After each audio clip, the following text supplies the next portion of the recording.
సంఘం అంటే ఏమనుకుంటున్నావు? నెట్టి ముందు కూర్చొని లైవ్ వింటే సంఘం అనుకుంటున్నావా? ఎవరు చెప్పాడు అలా అని? ఈ మధ్యకాలంలో ఉండదు. నెట్టి ముందు కూర్చొని లైవ్ వింటమే కాదు, వీళ్ళ ఇంట్లో రొట్టి చేసుకొని ద్రాక్షారసం బాటిల్ తాగేస్తున్నారట. అక్కడికైతే చిన్న గ్లాస్ ఇస్తారు కదా అని. ఏంటి వీళ్ళు సంఘమా?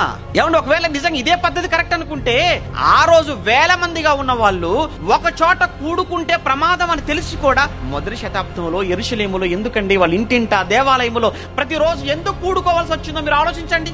ఎవరికి వారు ఎక్కడికక్కడ ఇండ్లలో కూడుకోవచ్చు అని ఒకవేళ అది నిజం అనుకుంటే వాక్య ప్రకారంగా ఏమండి మొదటి శతాబ్దంలో సంఘముగా కూడుకోవటం నిషేధము ప్రమాదము అని తెలిసి కూడా ప్రమాదానికి ఎదురొడ్డి ఇంటింటా దేవాలయములో ప్రతిరోజు మానక కూడుకొని ఎందుకండి వాళ్ళ అన్ని శ్రమలు అన్ని హింసలకు అన్ని బాధలకు అంత నష్టానికి వాళ్ళు ఓర్చుకొని ఎందుకు కూడుకోవాలి చెప్పండి? అంటే అక్కడే మనకు అర్థమైపోయింది, ఇంట్లో ఎవరికి వారుగా కూర్చొని చేస్తే అది ఆరాధన కాదు, అది సంఘ క్రమం కాదు.